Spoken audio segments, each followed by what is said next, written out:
갑자기 더 왔어.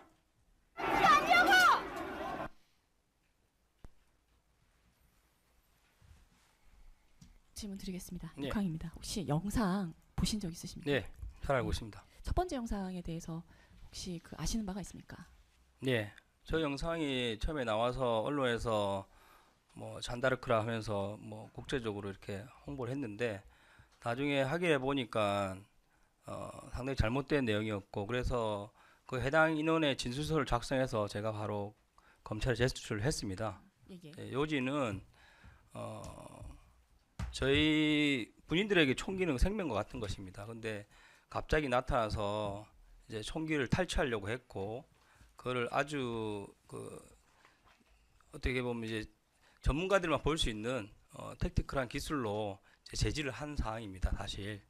근데 이제 나중에 와서 다른 부대원들 이야기 들어보니까 그 안기현 대변인이 처음에 나타나서 이제 덩치가 큰 뭐 보디가드들을 데리고 왔고 또 촬영 준비를 해서 직전에 뭐 화장까지 하는 모습까지 봤다고 합니다. 그러면서 이제 연출된 모습으로 총기를 탈취하는 걸 시도했는데 거기에 대해서 부대원들이 많이 억울해했고 그래서 해당 인원의 진술을 작성해서 제가 검찰에 제출한 내용입니다. 해당 영상이 만들어지기 전에 먼저 기사를 제시받으신 적이 있으셔서요.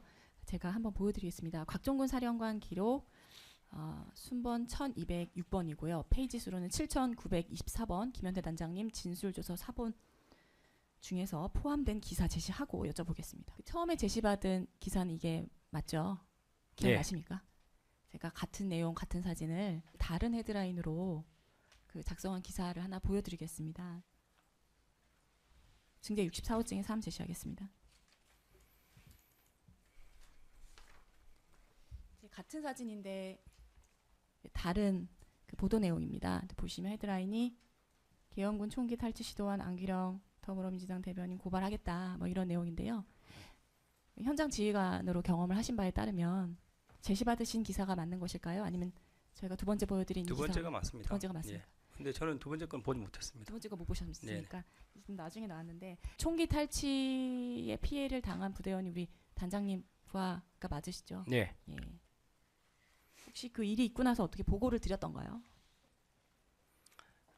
언론에 나오고 나서 부대원들이 많이 수군됐습니다. 그래서 제가 무슨 내용이냐 확인을 했고 보니까 많이 억울해하는 그런 내용이었고 그래서 그러면 검찰 갈 때 내 제출하겠다. 진술서를 상세히 써라. 그래서 본인이 작성했습니다. 알겠습니다. 하나만 좀 추가 여쭤볼게요. 아까 말씀하신 것 중에 그 보디가드 같은 남자들하고 같이 일행이 있었다. 그리고 또 카메라 촬영 장비까지 준비했다. 네. 그리고 사전에 분장까지 하더라. 이런 네. 건 다 부대원들이 직접 진술한 내용이 맞습니까? 네, 맞습니다. 그 보디가드로 보이는 남자 중에 한 사람이 우리 특임단 대원을 뒤에서 덮쳤는데 그거를 그냥 회피하는 방식으로 해서 네, 그래서 사실 그 인원도 상당히 덩치가 큰 요원입니다. 근데 그 인원도 사실 좀 위협을 느꼈다고 진술을 했습니다. 그 정도로 공격 행위가 거셌단 말씀이시네요. 네. 현장에서요. 네. 사실 군용물은 군인에게 생명과도 같기 때문에 미국에서는 이제 군용물 탈취를 굉장히 엄격하게 처벌하고 있는 것으로 알고 있습니다. 근데 혹시 이것에 대해서 군용물 탈취의 행위를 고발하거나 고소하신 사실이 있는지 여쭤봅니다. 아니, 군에서는 따로 조치한 바 없습니다. 그냥 보고만 받으셨다는 말씀이시죠? 네. 일평생 군인으로 사셨는데 이런 경험 하신 적 있으십니까? 네. 군용물 탈취를 민간인에 의해서 군용물 탈취가 시도되었다는 사실을 보고받으신 적 있으십니까? 저희가 당시에 말씀이니까 뭐 구체적으로 보고받은 탈취 정도는 아니고 몸상 과정에 이제 일부 뭐 이제 분실됐다. 근데 그 분실 과정이 제가 여쭤보면 이날 말고 이 전에요. 군에서 말씀입니까? 네. 군에서는 통상 이제 위병소에서 총기 탈취 사례 간혹 있습니다. 그래서 이제 초병의 수칙을 정해서 아주 강도 높게 통제를 하고 있습니다. 그래서 처벌도 하시죠. 예, 그래서 지금은 위병소를 출입하는 군인이 초병의 말을 안 들었을 때 초병이 총기를 쏠 수 있을 정도로 강화되어 있습니다. 그래서 군인에게 총기는 생명과 같은 것이고 전날에도 제가 몸싸움을 할 때 짐을 다 내리라고 한 다음에 권총도 빼자고 했습니다. 왜냐하면 흘릴 것 같아서. 그랬더니 부대원들 전원이 아니다. 총은 꼭 들고 하겠습니다. 이거는 저희가 꼭 지킬 수 있습니다. 이렇게 말을 해서 탄 없이 개인별로 권총과 소총을 휴대한 상태로 몸싸움을 한 것이지 그만큼 이제 군인에게 총기는 상당히 중요한 생명 같은 장비입니다. 중요한 얘기 해주셨는데 안에 탄은 없었던 상황이었다는 네. 말씀이시죠? 알겠습니다. 아까 그 두 번째 영상을 보셨잖아요. 네. 단장님 보시기에는 어떤 영상이신 것 같습니다. 어떤 영상인 것 같으신가요?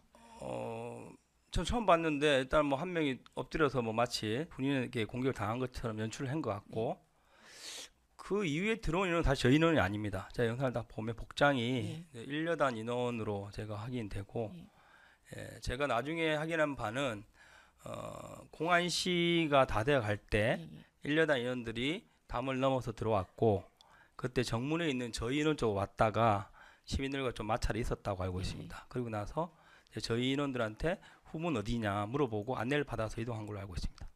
그 현장에 계셨기 때문에 저 영상을 직접 보시지는 못한다 하더라도 그 증인으로 나와 주신 이모 담당관님께서 그 보셨다고 합니다. 본인 앞에서 뭐 손을 대거나 뭐 신체적 접촉이 없었음에도 불구하고 마치 군인에 의해서 신체적인 뭐 피해를 입은 것처럼 연출하는 사람이 있었다라고 이렇게 말씀해 주셨는데 혹시 이것에 대해서는 보고받으신 적이 없을까요?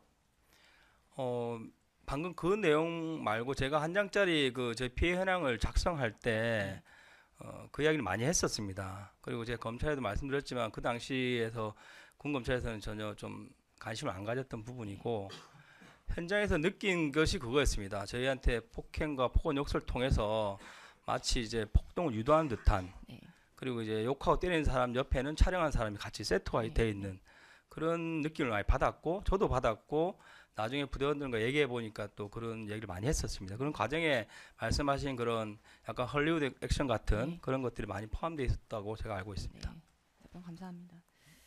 그 아까 보신 그 카메라 들고 있고 뭐 이런 사람들 보셨잖아요. 네. 어떻게 들어왔는지 혹시 알고 계시나요? 오히려 제가 제일 궁금한 게 그 부분입니다. 뭐 기자들이 어디까지인지 모르겠고 당시 국회 보좌관 분들이 어디까지인지 모르겠으나 제가 정문에서 마주친 사람들 그리고 건물 안에서 마주친 사람들의 많은 사람들이 국회 관계자가 아닌 사람들이 많았습니다.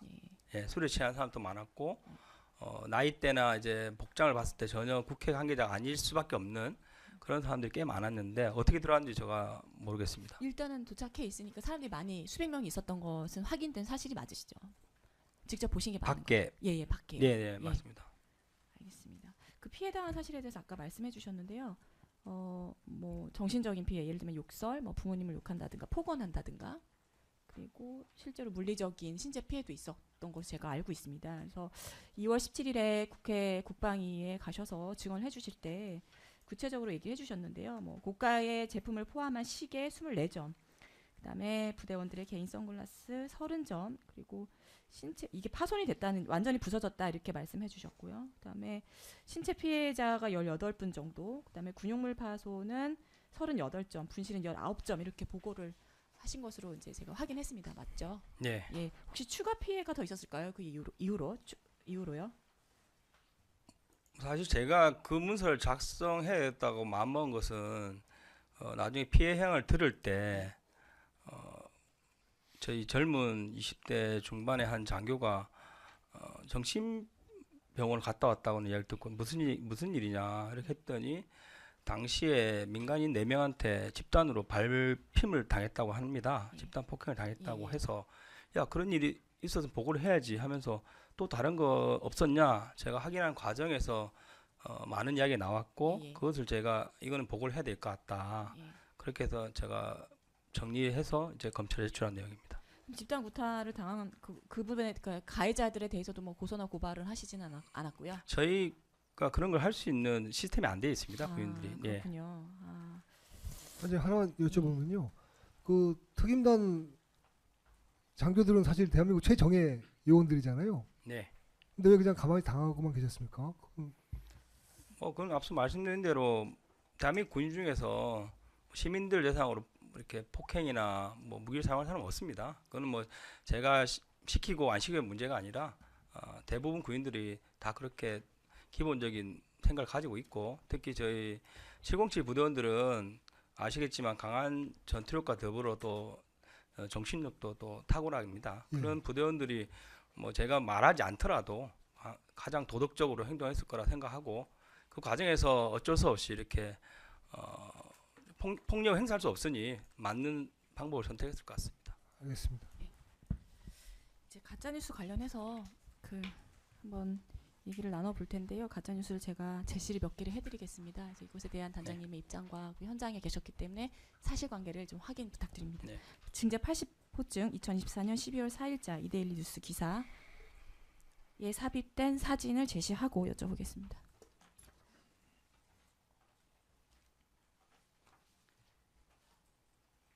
이 타이틀로 헤드라인으로 된 기사 보신 적 있으시죠? 예. 케이블 타이가 수갑으로 사용된 적이 없죠.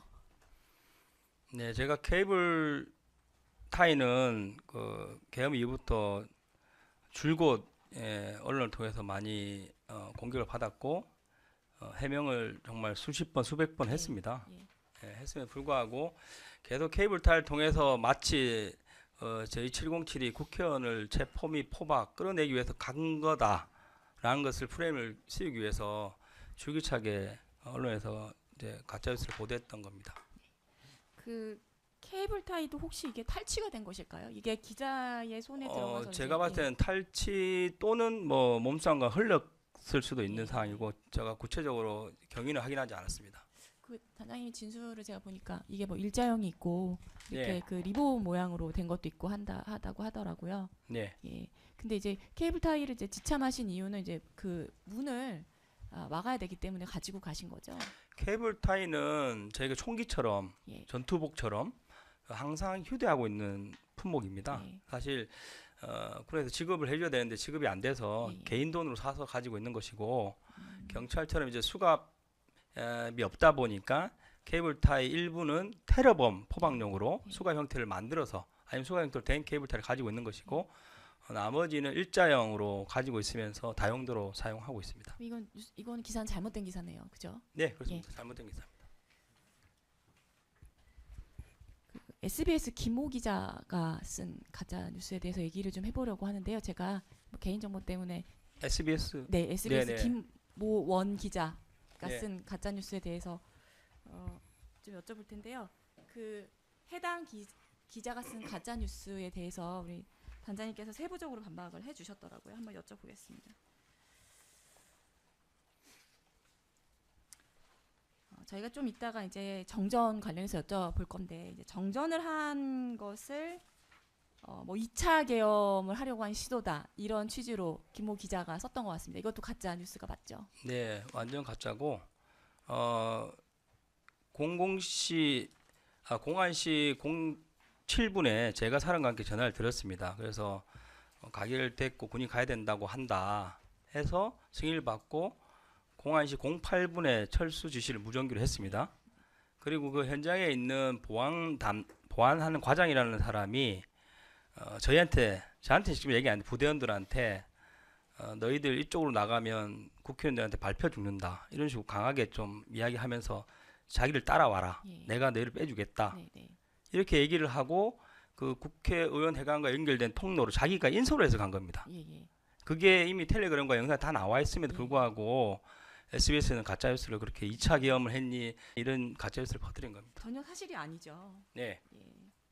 그리고 우리 그 단장님께서 텔레그램으로 이제 뭐 그 타이핑 하신 거 가지고도 많이 물고 늘어지더라고요. 그래서 뭐 네, 키워드를 주로 뭐 케이블 타이, 국회의원, 본회의장, 체포 이 네 가지 단어를 이제 돌려가면서 굉장히 이제 수백 번 질문하지 않았습니까? 네, 근데 이제 본회의장이라는 게 이제 본청 건물을 말씀하신 게 맞는 거죠? 네, 맞습니다. 이것과 저는 예. 지난번 대통령 재판 증인 나가서 충분히 설명을 드렸습니다. 알겠습니다. 그 이 본청 건물을 이제 지칭하신 이유는 받으신 임무가 국회 건물을 이제 경비하시려고 이제 가신 거 아닙니까? 네, 그러다 보니까 문을 닫아야 되고 그런데 의원회관이란 말을 들으셨음에도 불구하고 사실 네. 일반인들이 그냥 본회의장이다 의원회관이다라고 하면 국회의원하고 가깝게 느껴지는 곳은 의원이라는 말이 들어간 의원회관이 맞거든요. 근데 네. 의원회관에는 관심이 없고 본청의 그 건물을 수비하고 지켜야 되기 때문에 본청으로 가셨는데 그게 이제 단장님 입장에서는 본회의장이다 이렇게 표현이 나온 게 맞는 거죠.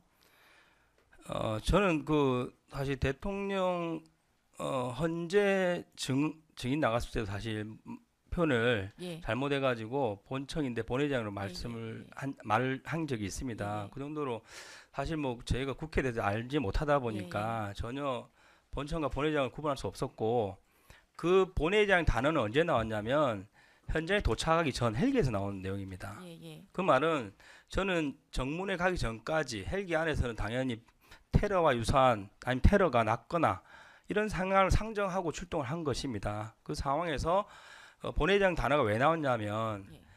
최초에 이제 제가 7지역대를 의원회관으로 임무를 줬습니다. 그래서 이제 1.3이 먼저 출동을 했습니다. 근데 저는 이제대 이제 3구가 7구가 와야 되는데 좀 많이 늦을 거라 예상을 했습니다. 예, 예. 그래서 3한테 의원회관 가기로 된 3한테 의원회관을 먼저 본청을 먼저 와라 이런 식으로 말을 했는데 테레비를 보시면 알겠지만 바로 이어서 7지역대가 이륙을 했다는 겁니다. 그래서 제가 그러냐? 그러면 본청이 먼저다. 그러니까 그 말 뜻은 그 7지역대가 이제 3지역대가 최초 계획된 의원회관으로 바꿔서 가는 걸로 제가 처음에 지시했다가 이륙이 빨리 됐으니까 원위치 해라. 위치에서 본청은 와라. 이런 뜻으로 남긴 건데 그거를 마치 이후에 나중에 무슨 본회장하고 연결시키려고 그렇게 가짜 뉴스를 만든 겁니다.